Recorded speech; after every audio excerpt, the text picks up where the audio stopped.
들리나요? 들리나요? 저는 금융과 시사 관련돼서 일반인들이 알기 어려운 전문 내용을 조금 쉽게 전달해 드리고자 노력하는 청새롬이고요.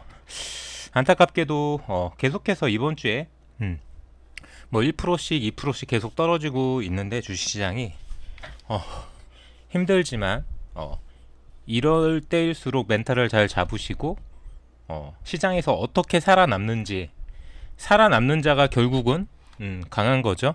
강한 자가 살아남는 게 아니라 살아남은 자가 결국은 수익을 볼 수 있는 거고, 어, 시장에서 살아남아서 내일을 기약할 수 있다라고 생각하시면 될 것 같고요. 오늘 뭐 코스피도 코스닥도 어제처럼 어제랑 비슷한 폭으로 떨어졌고, 시장 지표를 보시면은 달러가 이제 1345원까지 오를 만큼 올랐는데, 계속해서 뭐 1300원 후반대, 뭐 1400원 이렇게 오르진 않을 거라고 생각되는데, 이것도 뭐 이번 주가 저는 마지막이라고 생각되고, 유가는 여전히 90달러 선에서 이제 뭐 보합이에요. 보합. 유가 보합이기 때문에 인플레이션이 피크 아웃인 거는 사실인데, 과연 잭슨홀 미팅 뭐 FOMC 스탠스가 어떻게 멘트가 나올지 주말에 파월 의장의 입을 주목해 봐야 될 것 같고요. 자, 지금 계신 분들 한번 인사드리면서 세롬의 주식 스토리 2022년 오늘 8월 23일 시작하겠습니다. 자, 뚜니모님 반갑고요. 뚜니모님밖에 채팅을 안 쳐주셨네요. 죄송합니다. 여러분도 채팅 한번 쳐주시고요. 어, 자, 한 13분? 11분? 왔다 갔다 하는데요. 자, 지금 오늘 같은 경우에는 종목별로 부침이 있긴 있었어요. 부침이 있긴 있었는데 뭐 그렇게 큰 움직임이 있었던 건 아니지만 보시다시피 그래도 조금 움직임을 보였던 종목들은 지금 기존에 제가 한 번씩 말씀드렸던 종목 중에서는 큰 움직임은 없었고, 셀트리온이 어제 딱 20만원 걸쳤었는데 오늘은 이제 3%더 밀려갖고 19만 4천원이고요. 네, 빌블루드님 안녕하시고요. 삼성전자도 1.5% 떨어졌고 59,100원이에요. 뭐 지금 워낙에 약세장이기 때문에 밀리고는 있지만 아직까지 뭐 크게 뭐 개파락이 나오거나 회사에 문제가 없기 때문에 버틸 수 있는 구간이라고 저는 생각되고요. 카카오뱅크도 계속해서 떨어지고 있고, 뭐 에이프로젠 뭐 굳이 말씀드리지 않아도 에이프로젠 이제는 1370원까지 떨어졌고요. 포스코홀딩스도 시장 자체가 약세장이기 때문에 이제 플러스를 기록하고 있지는 못하지만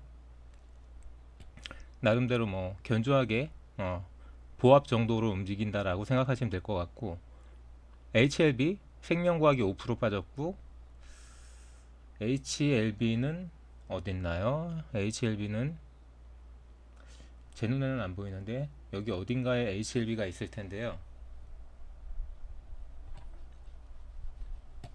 HLB도 마찬가지로 한 5% 빠졌네요. 제가 미리 말씀드렸죠. 그때 뭐 평단이 43,000원이라고 하셨는지 얼마라고 하셨는지 정확하게 기억이 안 나는데, 일단 계속 떨어지면서 43,000원 붙어버렸어요. 그러니까 이런 종목들은 뭐 근거가 없는 거기 때문에, 돈을 못 벌고 있는 종목이기 때문에 빨간불 찍히고 있을 때 파시는 게 맞는 거죠. 이제는 뭐 다시 이제는 뭐 파란불이니까 지금은 못 팔아 이렇게 생각하시면은 이거 어디까지 떨어질지 모릅니다. 무슨 뭐 유럽 무슨 데이터 발표한다고 하는데 그 데이터는 그냥 얘들만의 주장인 거지 공신력이 있는 데이터가 아니에요. 이 HLB 뭐 미국 계열사 뭐 유럽 아마케 발표, 이 초록에 주목한다, 다 마찬가지입니다. 드디어 공개된, 뭐가 드디어 공개됩니까? 뭐 상업화 준비 이거 언제적부터 나왔던 얘기인데, 계속해서 이런 식으로 진짜 실제 약을 팔아야 되는 회사가 좀 안 좋게 말씀드리면은 사기꾼들이 약 판다고 그러잖아요. 그런 약만 팔고 있는 그런 상태죠. 뭐 그냥 아주 쌀 때 뭐 3만 원 깨졌거나 3만 원 초반대 그럴 때 이런 모멘텀이 나온다면 그나마 이제 세력들이 돈질을 해가지고 뭐 4만 원이나 5만 원 근처까지 상승시킬 수는 있지만 이미 주가가 떠 있는 상태 이 자리 3만 1,000원 자리에서 5만 원을 향해 갔다가 지금 꺾여가지고 떨어지고 있는 상태이기 때문에 빨리 파는 게 맞는 거죠. 이미 늦었습니다. 계속해서 떨어지고 있죠. 제가 이때도 말씀드렸는데 이거 반등 아니라고 했는데 결국은 떨어지죠. 시장이 약세인 것도 있고 이 종목 자체에 이 종목 자체의 지금 가격 자체가 결코 싼 자리가 아니에요. 비싼 자리이기 때문에 비싼 자리에서 지금 꺾이고 있는데 들고 있을 필요가 없는 거죠. 그렇게 판단하시면 될 것 같고요. 밀크 초콜릿도 멘탈 부여잡고 기팅 중이라고 말씀 주셨고요.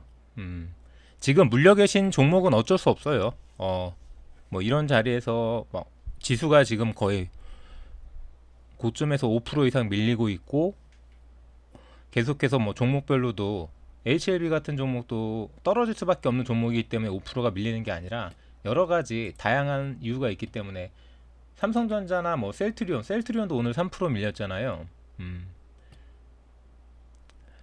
기존 종목 중에서 지금 약간 조정을 받고 있는 종목 중에 이렇게 뭐 셀트리온이라든지 뭐 삼성전자는 그나마 버틸 수 있는데 이런 HLB를 버티는 거는 아닌 거라는 거죠. HLB는 버틸 종목이 아닙니다. 그렇다고 HLB 지금 뭐 30% 40% 이렇게 물려 있다면 어쩔 수 없는 거지만 그게 아니라면은 이분이 HLB 말씀해 주셨을 때 제가 정확하게 기억은 안 나는데 그때는 플러스권이었는데 지금 마이너스권으로 바뀌었을 수도 있어요. 그때 미리 팔라고 분명히 말씀드렸는데 어떤 선택을 했는지 모르죠. 현대차 보합이에요. 현대차 보합. 그리고 비트로셀도 보합이네요. 현대차는 뭐 모멘텀이 사라진 게 아니고 지금 시장 자체가 약세장이고 뭐 인플레이션 관련해서 여러 가지 미국에서 법안이라든지 그런 부분 때문에 조금 조정을 받은 부분이 있다라고 생각하시면 되시고 결과적으로는 기존의 내연기관 차량이 퇴출당하고 전기차, 수소차 시대로 가는 미래차 플랫폼 시대가 열리면 열릴수록에 현대차 자체의 어떤 뭐 중저가 브랜드 이미지는 희석돼 버리고 프리미엄, 뭐 세계 인류 브랜드로 발돋움할 수 있는 부분이기 때문에 더 이상 현대 기아차가 더 이상 이류차 브랜드 어떤 그런 이미지는 다 탈피가 된 상태고요. 우리나라 인식으로 따지면은 기존에 예를 들어서 뭐 우리나라에서 명차라고 취급받았던 뭐 BMW라든지 뭐 벤츠, 뭐 아우디 뭐 이런 차량들이 있었고 일본 차 중에서는 뭐 도요타에서 만든 프리미엄 브랜드 뭐 렉서스 같은 경우가 나름대로 프리미엄 이미지를 갖고 있는 차량인데 여러분들 아시다시피 이제 현대차에서 만든 제네시스 브랜드가 지금 프리미엄이죠.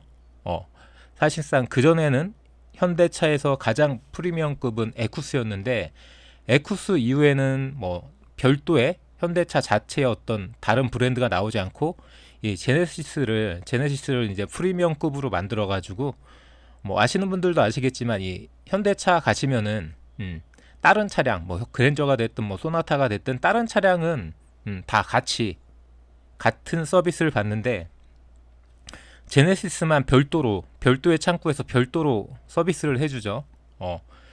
그런 부분들이 이제 현대차도 이제 어떤 프리미엄급 브랜드로 글로벌적으로도 발돋움하기 위해서 차별화 전략을 가져간다라고 생각하시면 되시고요. 뭐 지금 이 현대차의 재무제표 한번 볼까요? 기본적인 분석으로 재무제표 한번 보시면은 자 지난번에 말씀드렸던 이 PBR 장부상 이 회사의 가치와 주가의 가격, 이 P가 주가의 가격을 나타내는 거거든요. B는 장부상 가치를 이야기하는 장부상 가치 대비해서 지금 주가가 얼만큼이냐 0.4, 0.7, 0.5 결과적으로는 1배가 딱 장부상 가치와 지금 현재의 가치가 똑같다. 지금 현대차 주식을 다 갖다 내다 팔면은 이 현대차가 갖고 있는 자산보다 훨씬 싸다는 거죠. 주식이 지금 싼 상태라는 겁니다. 1보다 숫자가 작다는 얘기는 심지어 0.59라는 얘기는 절반 정도밖에 쳐주지 않는다는 얘기죠. 지금 현대차가 갖고 있는 뭐 재고 자산이라든지 건물이라든지 영업력이라든지 유통망이라든지 이런 걸 다 장부상으로 계산했을 때의 가치보다 현재 주가 수준이 60% 정도밖에 안 된다. 그러니까 한 40%가 40%더 주가가 올라갈 여지가 있다는 겁니다. 지금 뭐 18만 원, 뭐 19만 원 이렇게 왔다 갔다 하고 있음에도 불구하고 좋습니다. 현대 기아차 장기 투자 좋습니다. 다만 지금은 어쩔 수 없이 뭐 갖고 계신 우량주 같은 경우는 움직일 수 없으니까 어쩔 수 없는데 장기 투자를 하더라도 어제도 말씀드렸다시피 장기 투자도 이렇게 보시면은 이건 3년이고요. 이건 10년이잖아요. 떨어지는 추세가 있고 오르는 추세가 있어요. 그리고 28만 9천 원까지 올랐다가 급격하게 오르죠. 급격하게 올랐다. 이렇게 올랐다는 건 무조건 이 뒤는 볼 것도 없어요. 이렇게 올랐다는 얘기는 2020년 3월 20일 날 코로나가 한창 심각했을 때 6만 5천 원까지 떨어졌던 주가가 거의 뭐 8개월, 9개월 만에 이렇게 수직 상승하죠. 몇 배입니까? 이게 4배가 넘죠.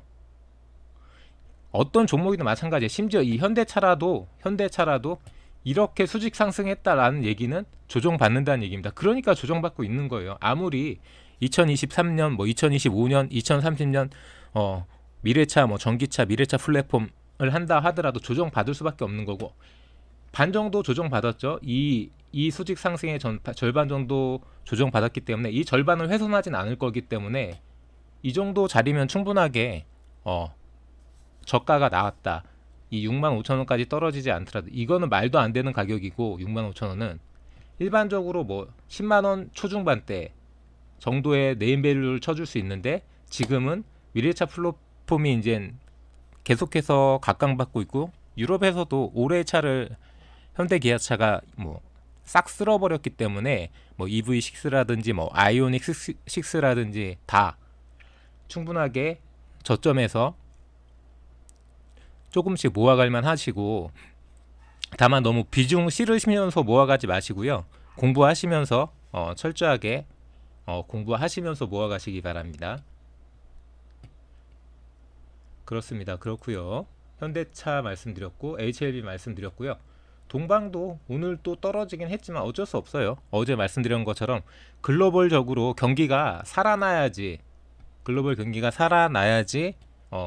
이 물류 시장이 좀 더 영업이익이라든지 뭐 매출이라든지 뭔가 으쌰으쌰 할 수 있는 분위기가 있기 때문에 아직까지는 뭐 항만도 마찬가지고 뭐 물류도 마찬가지고 여러 가지 시장 자체가 지금은 글로벌 경기 동향 자체가 이제 조금 침체되어 있는 상태고 공급망도 그렇고 인플레이션이라든지 우크라이나 러시아 전쟁 때문에 뭐 곡물이라든지 여러 가지 뭐 유가라든지 에너지라든지 원자재라든지 정상인 상태가 아니에요. 물류가 그렇다라고 생각하시면 됩니다. 자, 그렇고요. 셀트리온 며칠 전에 기업계 한 주 구매했는데 한 주 더 구매할까 해서요. 셀트리온 뭐 크게 문제 있습니까? 근데 그렇게 한 주씩만 사세요. 공부하시면서 돌다리도 두드려 가면서 셀트리온도 잠깐 볼게요.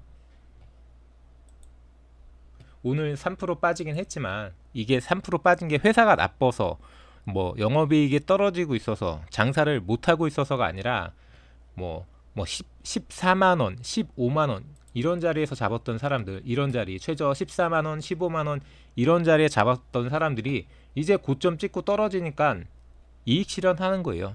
이익 실현하느라고 매물이 쏟아지니까 지금 시장도 안 좋은데 그 매물을 받아줄 수 있는 사람들이 없으니까 조금 밀리고 있다라고 생각하시면 되시고요.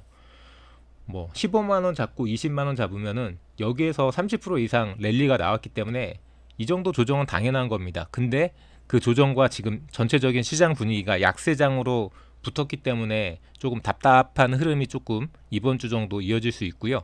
다음 주에 과연 어떤 움직임이 나올지 기다려 보시는 것도 나쁘지 않고요. 한 주 더 구매할 거면은 뭐 이번 주에 구매하지 마시고요. 구매하시려면 이번 주 금요일 날 구매하시거나 다음 주 월요일 날 그때가 괜찮을 것 같습니다. 어차피 지금 조금 더 떨어질 수 있으니까요. 요번 주 주간에는 조금 더 시장이 계속해서 부침이 있을 수 있기 때문에 그렇게 한번 판단해 보시고요. 기사를 보더라도 뭐 셀트리온 유럽에서 휴미라 대체하는 대체 처방 바이오시밀러 3상 임상을 신청했다고 하잖아요. 얼마 전에 아바스틴 항암 바이오시밀러 오리지널 항암제인 아바스틴에 대한 바이오시밀러를 판매 승인 임상 3상 신청이 아니라 판매 승인이 나왔고 팔 수 있는 매출이 찍힐 수 있는 상황을 만들었고요. 이번에는 또 휴미라를 대체할 수 있는 바이오시밀러를 임상 3상으로 들어간다. 2상까지 끝났다는 얘기죠. 뭐 에스토니아나 폴란드 여기에서 이제 300명 신청해가지고 요것도 결과 제대로 나오면 또 약을 팔 수 있겠죠. 셀트리온이 개발한 휴미라 바이오시밀러 유플라이마라고 요 제품 사진도 확인하시고요. 뭐 나쁠 게 없습니다. 솔직하게 나쁠 게 없고 뭐 싸게 준다 그러면 땡큐죠. SK 바이오사이언스도 마찬가지고요. 셀트리온도 싸게 준다고 하면 제약바이오 중에 이렇게 싸게 주는데 뭐 현금 이익 찍히고 뭐 이런 부분에 있어 갖고 문제가 아무것도 없어요. 보시면 매출액 계속해서 2019년도 1조였고요. 2020년도 1조 8천억이었고요. 2021년도 1조 9천억이었습니다. 당기순이익, 영업이익도 2019년도에서 2020년도 넘어갈 땐 더블 났고요. 2배. 그리고 나서 이 2배 난 거를 꺾인 게 아니라 그 다음에도 400억 더 추가돼가지고 이익을 계속 유지하고 있죠. 영업이익도 마찬가지예요.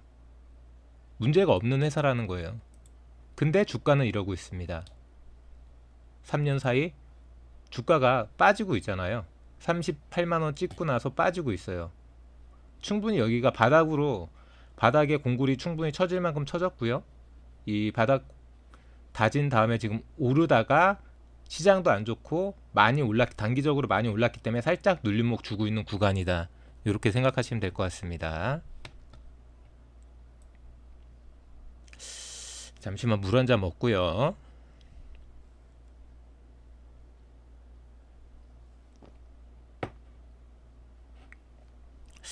그렇습니다. 그렇고요.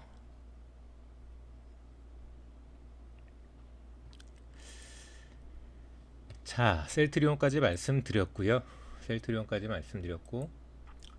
비츠로셀은 파셨어야 되는데 안 파셨을지 저는 파시는 게 맞다라고 생각하는데 거의 한 14,000원 붙었을 때 팔았어야 되는데 그날 말씀드렸죠. 그때 팔았어야 된다고. 뭐 삼성전자도 1% 떨어졌지만 뭐 삼성전자 뭐 악재가 터져갖고 떨어진 건 아니고요. 다 마찬가지죠. 잭슨홀 미팅 앞두고 투자심리 꽁꽁. 매물은 쏟아지는데 그 매물을 걷어들일 수 있는 매수 주체가 약하기 때문에 오늘 같은 경우에도 매동을 보면은 개인만 샀고 뭐 외국인은 거의 뭐 사지도 팔지도 않은 또이또이였고 기관이 많이 팔았죠. 그러니까 이게 기관이 이렇게 약세장에 오히려 받쳐줘야 되는데 받쳐주기는커녕 매물을 쏟아내고 있으니까 그래서 기관들이 욕먹는 거예요. 제가 기관들 욕하고 전문가들 욕하는 이유가 다 있어요. 이런 시장에서 오히려 시장을 받쳐주고 그런 다음에 시장이 좋았을 때 매물을 쏟아내면서 그렇게 돈벌이를 할 생각해야 되는데 이건 무슨 깡패들 조폭들도 아니고 시장이 안 좋을 때 오히려 더 안 좋게 만들어버리는 공매도 쳐버리고 막 이래버리는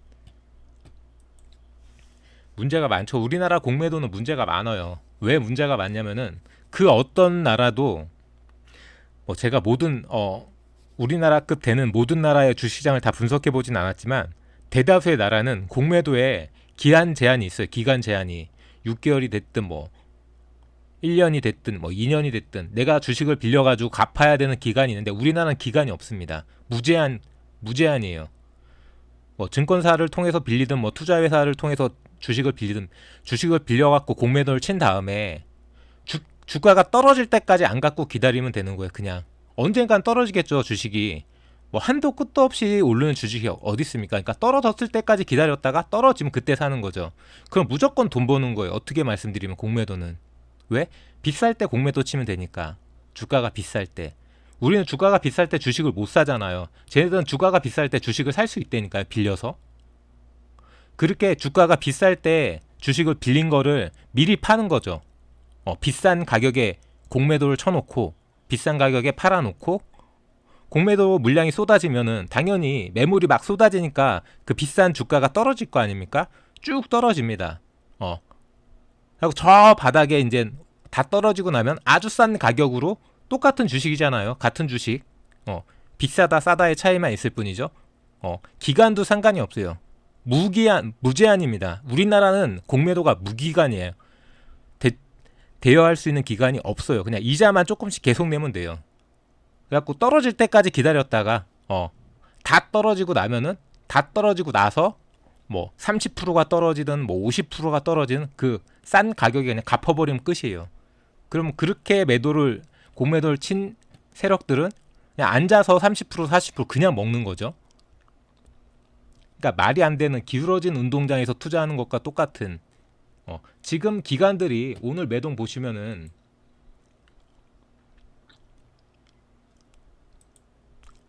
코스피 매동 보시면은 기간이 1300억 팔았잖아요. 기간 1300억 매도. 이게 공매도 물량이라고 생각하시면 돼요. 이렇게 지금 다 팔아놓고 이제 싸졌을 때 완전 싸졌을 때 싼 가격에 다시 사가지고 갚아버리는 거죠. 그럼 그 차익만큼 돈을 벌 수 있는 뭐 땅 짓고 헤엄치기도 아니고 뭐 현대판 매점 매석이라고 생각하면 돼요. 현대판 매점 매석.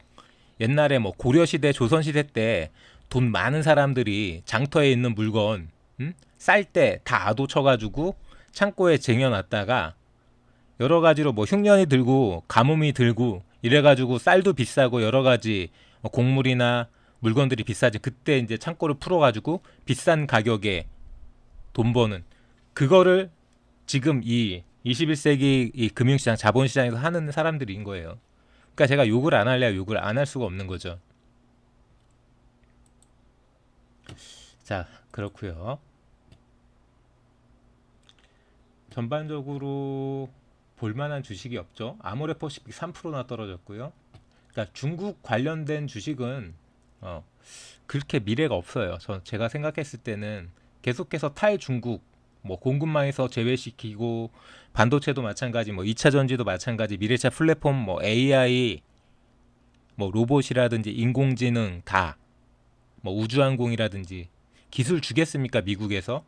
미국이나 유럽 선진국에서 이제 앗뜨거 하는 상황인데 러시아나 중국 이런 나라한테 주겠냐고요, 기술을. 그럼 자체적으로 중국 자체적으로 러시아 자체적으로 지금 갖고 있는 기술로 자기네들끼리 잘 해봐야 되는데 어렵다고 보는 게 맞는 거죠. 물론 워낙에 러시아도 그렇고 중국도 자체 내수도 있고 뭐 자체 자원이라든지 에너지라든지 빵빵하게 있는 나라이기 때문에 당장 망하지는 않습니다. 당장 망하지는 않는데 미래가 그렇게 밝지는 않다라고 생각하는 게 맞는 거겠죠. 그렇게 생각하시는 게 맞을 것 같고요. 별다르게 볼만한 주식이 없어요. 다 어제 말씀드린 그 상태 그대로인 상태이기 때문에 랩지노믹스 어제도 8% 떨어졌는데 오늘 10% 떨어졌어요. 랩지노믹스. 그렇고요. 뉴스 잠깐 보고 시황이나 뭐 실시간 속보 뉴스 잠깐 보고 제 기존에 말씀드렸던 종목 제 주식창으로 넘어가서 조금 더 말씀 나눠보도록 하겠습니다. 궁금한 종목이나 지금 조금 물려가지고 답답한 종목 있으면 올려주세요.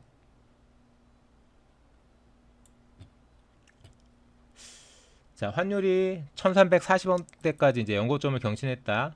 이러니까 이제 와서 또 우리 도리도리 형이 뭐 언급을 하고 당국 개입을 하고 뭐 이런다고 하는데 미리미리 했어야죠.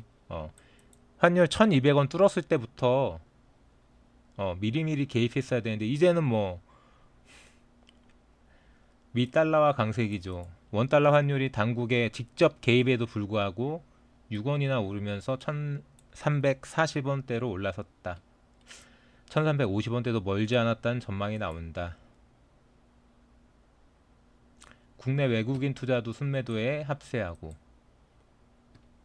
중국 위안에도 약세고 원화 가치는 계속 떨어지고 있습니다.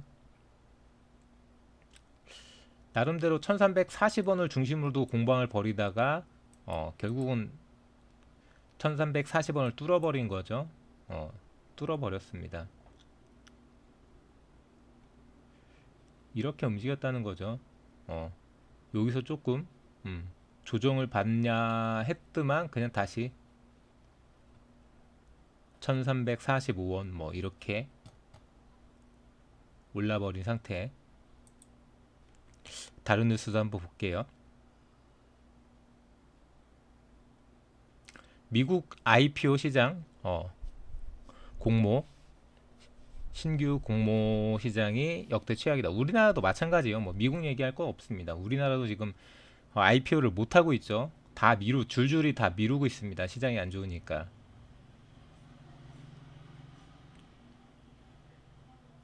코스피도 환율 급등으로 급락이고 코스닥도 마찬가지입니다. 계속 환율 얘기. 계속 뭐 뉴스가 다 환율 코스피 코스닥 다 하락 이 이야기밖에 없죠. 많이 본 뉴스 한번 볼까요? 삼성전자가 다시 오만전자, 제가 말씀드렸던 그 잭슨홀 미팅 앞두고 투자 심리가 꽁꽁 얼어붙었다. LIG 넥스원 같은 경우에는 방산업체라고 생각하시면 되시고요. 한국형 뭐 방산업체 기술을 뭔가 개발한다고 해서 조금 상승세가 나왔다고 하고요. 개별 이슈죠. 개별 이슈, 개별 종목 이슈고요. 국제 펄프 값이 계속 최고치다. 종이. 그렇다고 뭐 지금 제지주가 달리냐? 그것도 아니죠. 공모주, IPO 공모주 무조건 130%? 옛말이다. 거품이 빠지고 있다.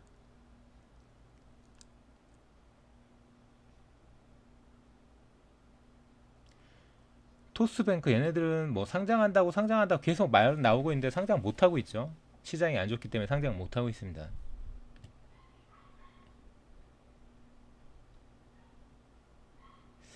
연준의 매파 본색 우려하는 뉴욕 증시. 계속해서 나스닥도 계속해서 떨어지고 있고요. 나스닥이 2% 넘게 떨어졌고, 그나마 좀 희망적인 뉴스 하나 볼까요? 물가 한풀 꺾이나 8월 기대 인플레이션 4%, 8개월 만에 하락됐다. 7월보다 0.4%가 내렸고요. 글로벌 물가도 정점 기대를 반영해가지고 우리나라 물가가 이렇게 조정을 받았고, 뭐 주택가격 전망도 마찬가지입니다. 지금 집 살려고 하는 사람이 없잖아요. 자, 소비자들의 기대 인플레이션을 이 수치화한 요 부분이 8개월 만에 전달보다 하락했다. 이렇게 기대 인플레이션 추이가 2%대부터 하고 쭉 3%, 4%대까지 이렇게 쭉 올랐다가 꺾였죠. 꺾였습니다. 확실하게. 인플레이션이 피크 아웃인 거는 맞는데, 문제는 여러 번 반복해서 계속해서 지금 글로벌적으로 이야기하고 있는 부분이 미국이 물가를 얼마나 잡을 것인가, 그걸 잡기 위해서 금리를 이번에 9월 말에도 또다시 자이언트 스텝을 갈 것이냐, 아니면은 0.5% 빅스텝으로 다운시킬 거냐, 그리고 내년 언제쯤에 다시 한번 이제 금리 인상을 멈추고 다시 금리 인하, 다시 돈 풀기를 시작할 거냐. 결국 이 게임이에요. 금융시장은 뭔가요? 결국은 머니 게임이잖아요. 돈줄을 재는 지금 이 상태에서 돈줄을 그만 재고, 야 이제 또 돈 좀 풀어도 될 것 같아 라는 이런 신호가 언제 나오느냐, 그런 멘트가 언제 나오느냐에 따라서 시장이 반등할 수 있는 거죠.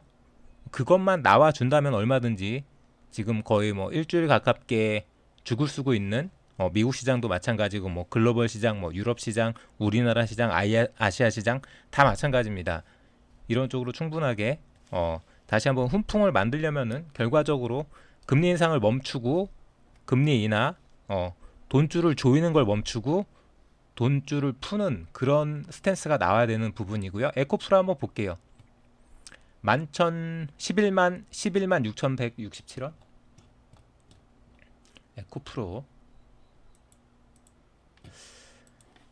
에코프로 2차전지 저는 문제 없다라고 생각하는데, 뭐 저기 좀 일시적으로 조정이죠. 시장이 안 좋다 보니까. 에코프로 BM 아니고 그냥 에코프로인가요? 에코프로 11만 300원이네요, 지금. 최근에 떨어지면서 약간 살짝 한 5%? 5% 정도 마이너스네요. 그쵸? 이렇게 오다가 떨어지죠. 그러니까 최근에 잡으셨다면 잡으신 자리가 그렇게 좋은 자리는 아니었다라고 판단하실 수 있고요. 그렇죠?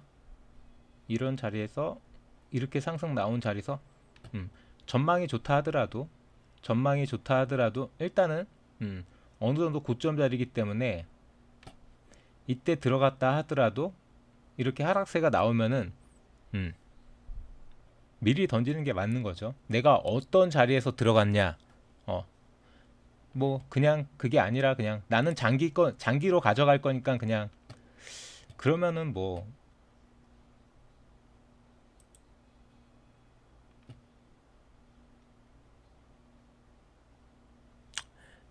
이건 어떤 스탠스로 가져가느냐에 따라 틀린데 물론 가격이 반등이 나오긴 나올 거예요. 반등이 나오긴 나올 건데 계속 출렁거리잖아요. 계속 뭐 이렇게 쌍바닥 잡아줬다라고 생각하시면은 오르락 내리락 계속 하고 있는데 나름 이 반등에 이렇게 수직으로 올라왔으면 아까 제가 현대차도 이렇게 올라간 거 보여드렸잖아요. 이렇게 올라간 다음에 횡보할 가능성이 더 많아요. 다시 한번 또 이렇게 또 올라가는 것보다 여기도 이렇게 올라간 다음에 횡보했죠. 이만큼. 그 다음에 올라갔 다음에 떨어졌단 말이에요. 근데 이렇게 수직으로 올라간 자리에서 들어가셨는데 지금 꺾이는 분위기면은 뭐 그렇게 5%면 그렇게 큰 손해 아니니까. 그러니까 이게 문제인 거죠. 장기로 모아가더라도 최근에 들어가신 거잖아요, 이거. 그렇게 생각하시면 제가 뭐라고 말씀드릴 수가 없어요. 자, 이렇게 수직 상승이 나온 자에서 분명히 횡보인데 마찬가지죠. 이렇게 수직 상승이 나온 분명히 횡보예요. 좋아봤자 횡보입니다. 그러니까 자리대가 일단 안 좋고요. 그렇다고 지금 이 에코프로하고 셀트리온하고 볼게요. 자, 이 차트, 자 3년 차트인데 보시면은 뭐 15만 원대가 최고점이니까 뭐 지금 11만 원, 10만 원 이러고 있으니까 별로 밀린 게 없어요. 한 30% 정도. 최저는 9천 원이기 때문에 3년 동안 그러면 이 3년 토탈로 따지면 엄청나게 고점인 자리에서 잡으신 거예요. 셀트리온 볼게요. 똑같이 3년으로 보겠습니다. 셀트리온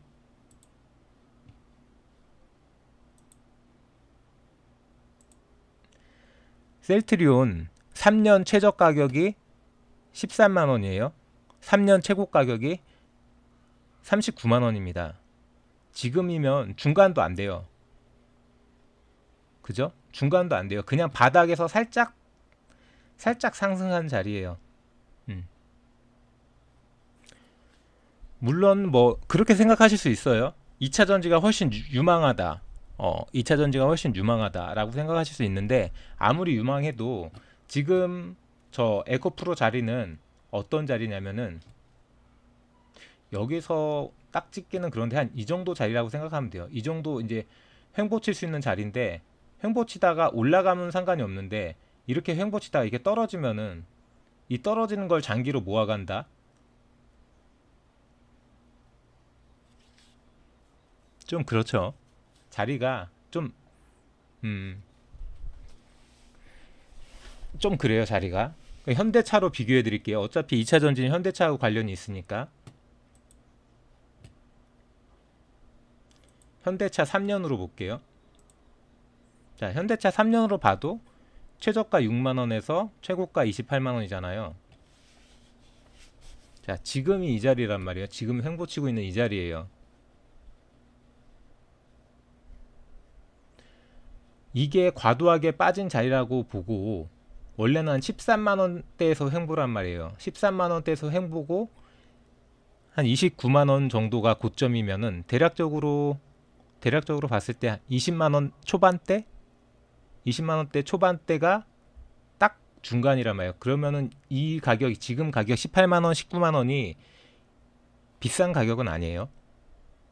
이거는 코로나 때 과도하게 빠졌다라고 생각하셔야 되시고요. 이렇게 수직으로 현대차 같은 게 이렇게 수직으로 상승한 다음에 횡보치잖아요. 이렇게 결국은 두 번째 2차 랠리 하고 나서 이제 조금씩 떨어지는 추세고요. 저는 이 떨어지는 추세에서 어느 정도 바닥이 나왔다고 생각해요. 왜냐하면 이전에 평당가가 한 13만 원, 14만 원 가고 있었으니까 거기까지 되돌아갈 일은 없고 떨어져 봤자 10만 원 후반대까지 이 자리에서 조정이 나올 거기 때문에 굳이 에코프로하고 비교해 보면은 현대차는 거의 저점에 와 있는 상태고 에코프로는 더 떨어질 수 있는 자리예요.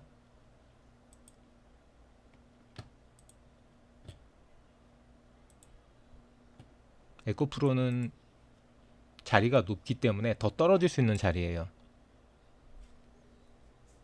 그러니까 똑같이 현대차도 모아갈 만한 종목이고 에코프로도 모아갈 만한 종목이지만 자릿대가 현대차는 중간값보다 더 이하. 근데 얘는 중간값보다 훨씬 높죠. 그렇다고 얘가 현대차보다 더 잘 달리진 않을 거 아니에요. 어차피.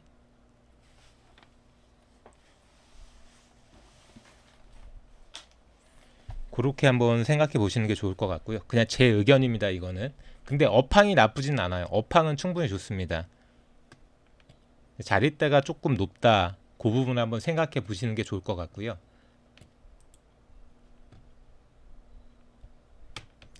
자, 그렇습니다.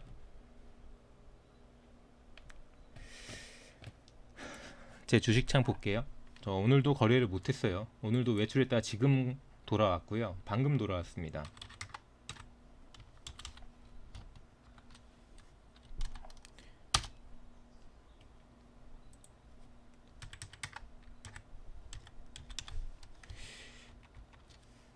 휴대폰 사러 갔다 왔어요. 휴대폰이 워낙 구려가지고 휴대폰 사러 갔다 왔습니다.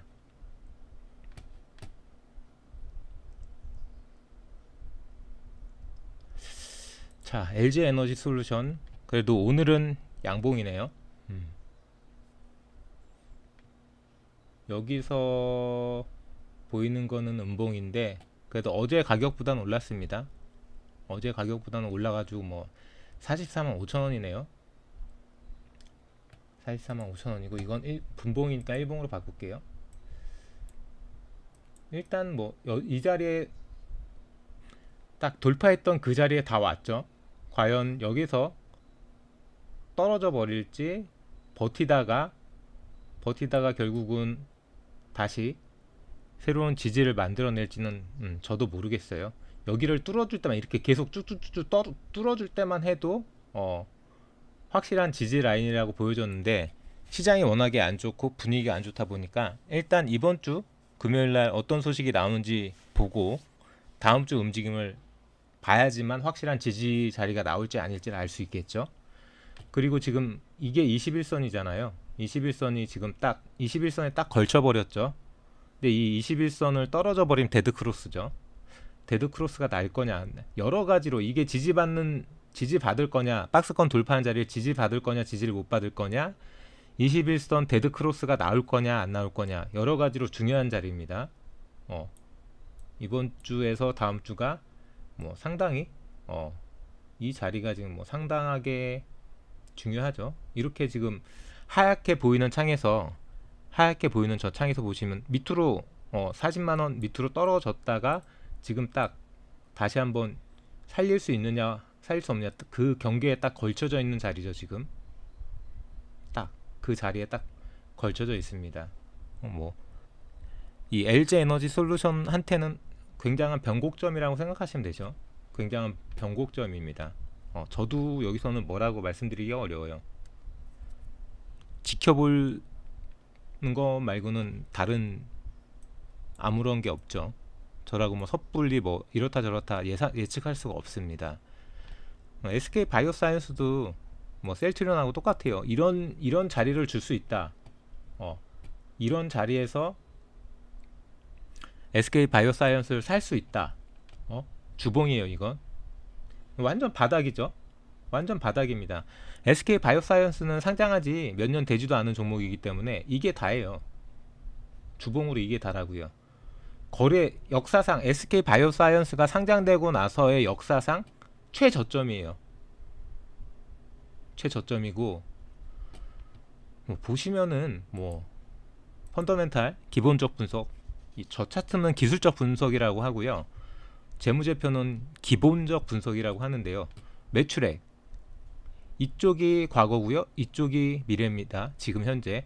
자, 19년도에 2천억도 안 됐고요, 20년도에 2천억 조금 넘었습니다. 21년도에 거의 1조 가깝게 9천억이에요. 폭발적으로 늘죠. 폭발적으로 늘었는데 영업이익 다 마찬가지입니다. 당기순이익도 다 마찬가지고, 주가는 이렇습니다. SK 바이오사이언스가 망할 회사인가요? 국산 코로나 백신 1호고, 글로벌 노바백스가 됐든 아스트라제네카가 됐든 글로벌 위탁 생산도 하고 있고요. 코로나19 백신 여러가지 뇌혈관 치료라든지 다양한 파이프 라인이 갖고 있는 매년 수천억을 벌고 있는 회사죠. 근데 주가가 이래요. 회사에 문제가 있냐? 모르겠어요. 저는 이 회사의 나쁜 뉴스를 본 적이 없어요. 이 회사에 대해서 나쁜 뉴스를 본 적이 없는데 주가가 이렇다, 이거는 모르겠습니다. 저는 괜히 쓸데없이 잘 알지도 못하는 종목 들어가 갖고 헤매는 것보다는 이런 종목 한 주만 딱 사가지고 공부하는 게 훨씬 더 좋지 않나, 그렇게 한번 생각합니다. 저는. 왜 뉴스가 안 뜨냐?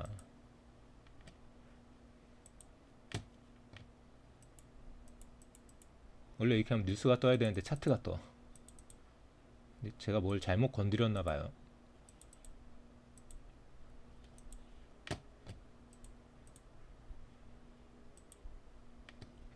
뉴스는 못 보여드리고요. 뉴스가 안 뜨네요. 그리고 삼성전자도 일단은 바닥에서 버티는 구간인데, 워낙에 바닥권이기 때문에 충분하게 더 떨어지지 않고 어느 정도 약세로 버티다가 반등할 수 있는 자리다. 주봉이에요, 이것도. 일봉으로 보면 이런 자리죠. 여기가 최바닥인데 지금 이 자리잖아요. 충분히 버텨볼만 하죠. 하지만 아까 그 에코프로 같은 경우에는 이런 바닥이 아니잖아요. 그런 부분도 한번 여러 가지로 비교해 보세요. 내가 들어간 자리가 어떤 자리인지 그 미래 전망만 보지 마시고요. 두산 피올사는 그래도 반등하네요. 두산 피올사는 37,000원. 어제 가격보다는 괜찮죠. 이렇게 보시면은 주봉으로는 아직 안 꺾였어요. 주봉으로는 추세가 아직 안 꺾였고, 바닥에서 이렇게 둥그렇게 떨어지고 올라가는, 이렇게 둥근 바닥 만들어 가면서 하나씩 이평선을 잡아먹고 있죠. 주봉으로 이게 20일이 아니라 20주봉을 잡아먹었어요. 그리고 나서 이제 이것도 잡아먹겠죠. 60주. 근데 이게 지금 크로스가 되어 있는 상태고, 두산 피올셀은 수소 연료 전지 이쪽으로 이제 국내 기술 1위고, 국내 수소 연료 전지 시장 점유율 1위. 신재생 에너지 쪽이라고 생각하면 돼요. 태양광 쪽 아니고, 태양광 쪽도 있고 풍력 쪽도 있는 것처럼 수소 쪽도 있는 거죠. 수소 쪽 모멘텀은 대한민국 대장이죠. 두산 피올셀이. 그렇게 보시면 됩니다.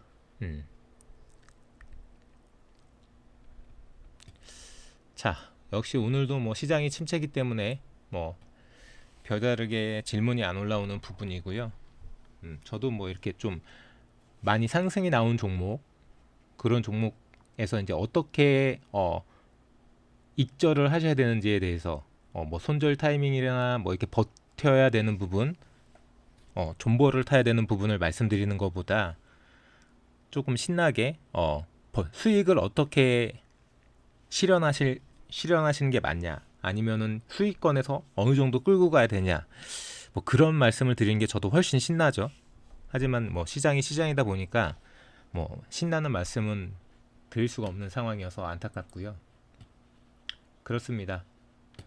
뭐 해외 증시가 이렇기 때문에 다우 산업지수는 별 영향이 없지만 우리나라에 나스닥의 영향이 큰데 2.5%나 떨어졌어요. 그냥 그냥 밀어버리는 거죠.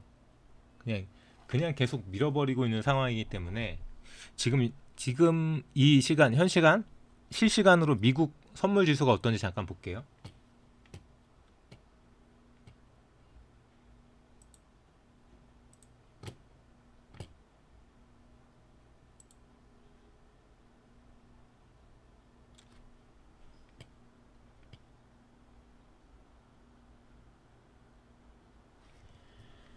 미국 선물이 지금 그래도 플러스네요.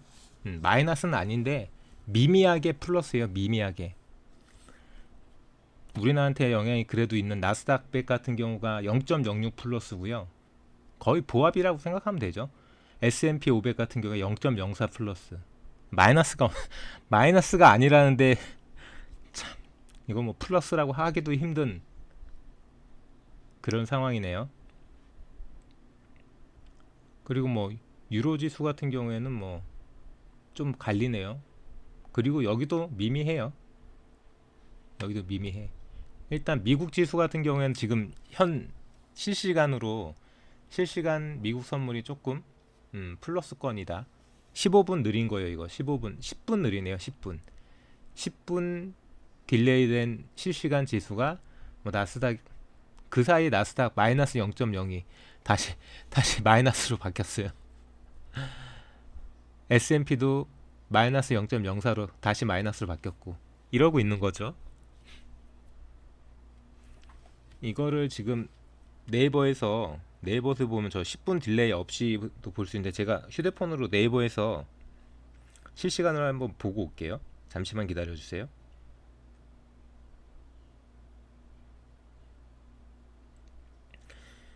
네이버에서 실시간으로 보면 어떻게 될지. 제가 휴대폰을 바꿔갖고 이거 어디서 찾아야 되는 거요? 찾을 수 있으려나 모르겠네요.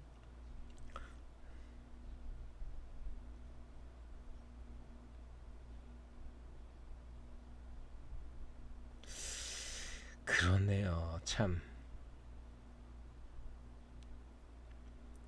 유심은 꽂아놨는데 유심만 꽂아놓고 바로 방송을 틀어야 되는 상황이어서 설정을 안 해가지고 여기서는 못 찾겠네요.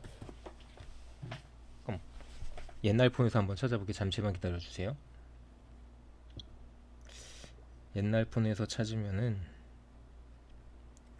지금 딜레이 없는 미국 시장이 어떻게 움직이고 있는지 한번 봅시다.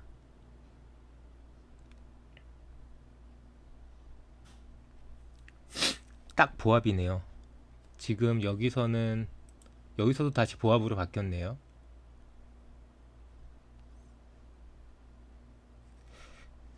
딜레이 없는 시장에서도 보합 갔다가 마이너스 0.01 갔다가 플러스 0.01 갔다 이러고 있어요. 의미가 없네. 그냥 보합이네. 뭐 밤에 돼봐야 11시 돼봐야지 나스닥이 뭐 상승 출발할지 보합 출발할지 알 수 있을 것 같고, 또 계속해서 그 나스닥 밤 사이에 또 어떤 소식이 나올지 거기에 따라서 또 춤을 추겠죠. 그나마 좀 플러스권으로 워낙에 또 최근에 많이 떨어졌으니까 플러스권으로 마감되면은 그래도 내일 우리나라 시장에는 좀 긍정적인 영향을 미칠 수 있을 거라고 생각할 수 있고요. 그게 아니라면 또 힘들게 그렇게 될 거라고 생각되고, 자, 이런 시장에서 너무 뭐라고 좀 스트레스 받지 마시고요.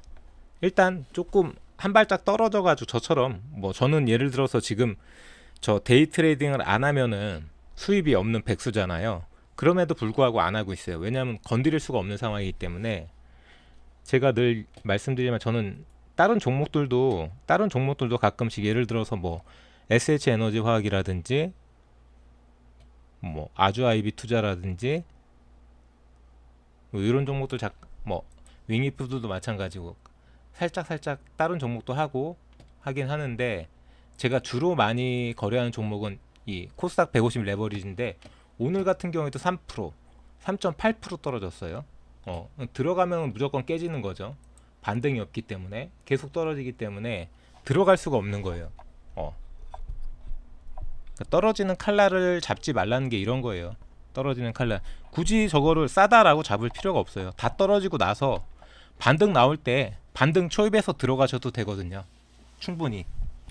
그러니까 주가의 그 주식 시장의 격언이 그 가장 큰 두 가지 명심하셔야 될 게, 주식은 뭐다? 어차피 박스권이에요. 끝도 없이 오르지 않고요, 끝도 없이 떨어지지 않습니다.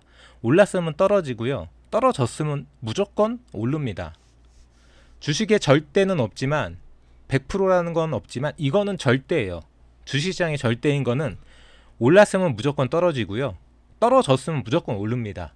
우리는 뭐다? 떨어진 주식을 반등이 시작될 때 그 초반에 잡아서 꼭대기에서 팔면 되는 거예요. 최대한 꼭대기에서. 근데 가장 비싸게는 못 파니까, 두 번째 절대적인 격언이 나오죠. 자, 주식은 뭐다? 무릎에서 사서 어깨에 팔면 된다. 주식을 가장 발바닥에서 살 수 있는 사람은 아무도 없어요. 왜? 거기가 바닥인지 아무도 모르니까 바닥을 찍고 올라오죠. 그러니까 무릎에서 사는 거예요. 그리고 나서 쭉 올라갑니다. 어디가 천정인지 아무도 모릅니다. 그러니까 머리 꼭대기에서 못 파는 거예요. 머리 꼭대기에 주식이 있다가 떨어지기 시작하면은 어깨에서 파는 겁니다. 그래서 절대적인 격언, 이 두 가지, 무릎에서 산다, 어깨에 판다. 어차피 주식은 박스권이다. 어주박이라고 그러죠. 어주박. 이걸 항상 명심하시면 되세요. 싸다고 무조건 사는 게 아니라 반등을 확인하고 파는 거. 싸다고 무조건 사는 게 아니라 반등을 확인하고 사는 거고요. 비싸다고 고점에서 계속 달리고 있는 주식, 더 못 갈 거라고 미리 파는 게 아니라 떨어지는 거 확인하고 파시는 게 가장 현명해요. 안 떨어졌는데 지레짐작으로 너무 불안하니까 쫄리니까 미리 판다? 그것도 뭐 좋은 선택일 수도 있지만, 어쨌든 꺾이는 걸 보고 파는 게 맞는 거고요. 단 꺾이는 걸 봤음에도 불구하고 기다리시는 분들이 있어요. 분명히 주가가 꺾였어, 고점에서. 근데도 아니 더 갈 거야 라고 자기 고집, 미련, 집착, 욕심으로 투자하시는 분들 안 돼요. 그렇게 판단하시면 됩니다. 발바닥에 사는 사람이 있죠. 진짜 운 좋은 사람. 발바닥에, 거기가 확신하지 못하는데 자기가 거기가 바닥이라고 생각하고 사면은 거기에 살 수도 있는 거죠. 김건희가 그렇게 사나요? 그거는 작전이고 조작이고 그런 걸 이른바 주가 조작이라고 그러죠. 내부자 거래. 그리고 뭐 언제 시간 되면은 이 주식 시장을 피라미드라고 그러거든요. 그 어떤 그 다단계의 피라미드가 아니라 구조 자체가 이 피라미드 구조가 있는데, 그 주식 시장의 피라미드 구조에 대해서 언제 한번 말씀드릴 기회가 있을 거예요. 그렇습니다. 뭐 질문이 없으니까 제가 뭐 더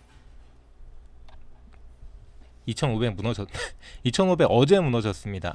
어제가 아니라 저번 주에 무너졌죠. 저번 주에 2490이었고요.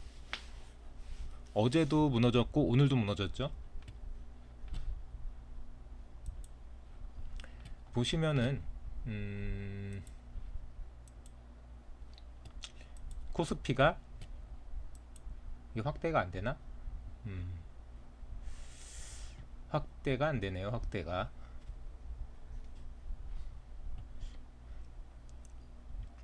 그렇습니다. 계속해서 무너지고 있죠. 계속해서 무너지고 있습니다.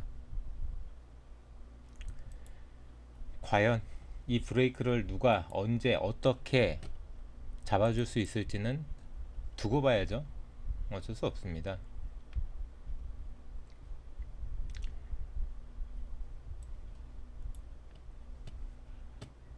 자세하게 안 보이네요. 이거를 자세하게 볼 수 있는 방법이 없을까요? 어쨌든 이렇게 고점 찍고 쭉 빠져가지고 횡보 치다가 한 번 더 빠졌죠. 한 번 더 빠진 자리에서 이렇게 V자 반등이 나왔는데, 그 V자 반등 나온 자리에서 다시 조정받고 있는 거죠. 다시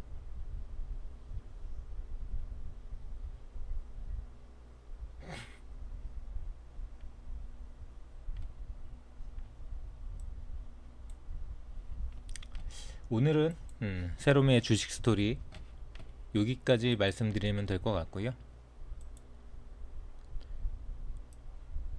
글쎄요, 그러기는 좀 힘들 것 같은데요. 숲속바람님, 그러기는 힘들 것 같은데요. 이 도리도리 정부에서 좋아지겠습니까?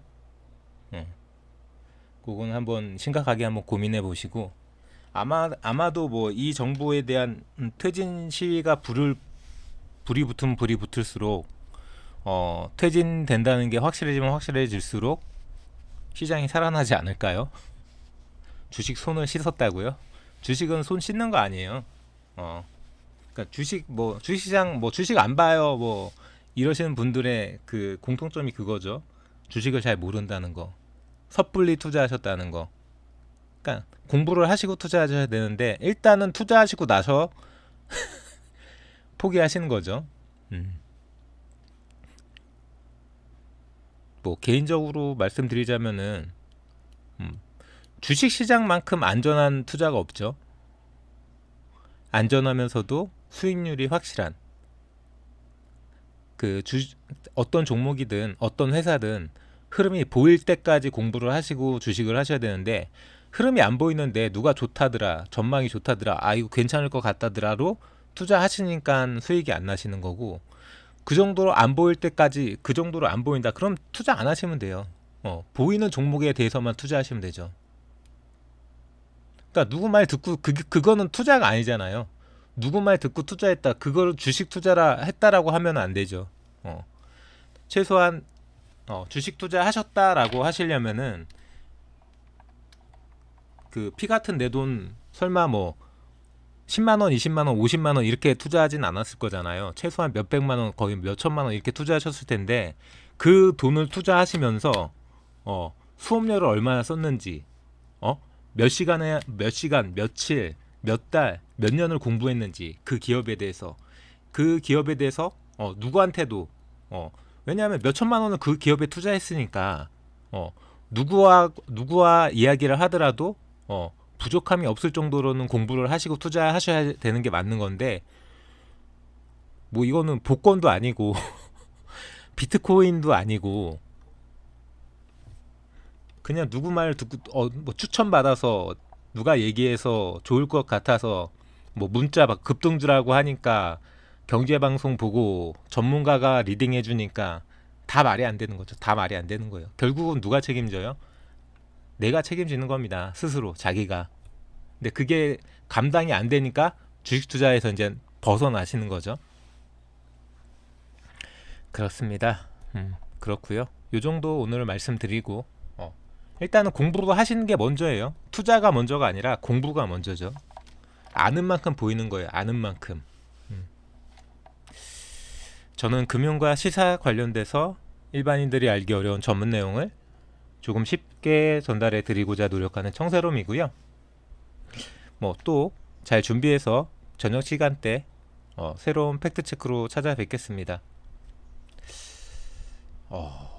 그렇죠. 숲속바람님, 뚜니몸님, 디텔님, 비블루드님, 밀크초콜릿님, 구름처럼님이 함께 해주셨고요. 잔잔하게 조용하게 이렇게 마무리 짓겠습니다. 내일은 제발 주가지수가 반등하고 그래도 뭔가 폭등한 종목 아니면은 플러스 3%, 5% 이상 양봉이 나는 종목에 대해서 말씀드릴 수 있는 그런 시장이 되어 있기를 바라면서 오늘 방송은 여기서 주식 스토리는 마무리 짓겠습니다. 지금 바로 검색창에 청세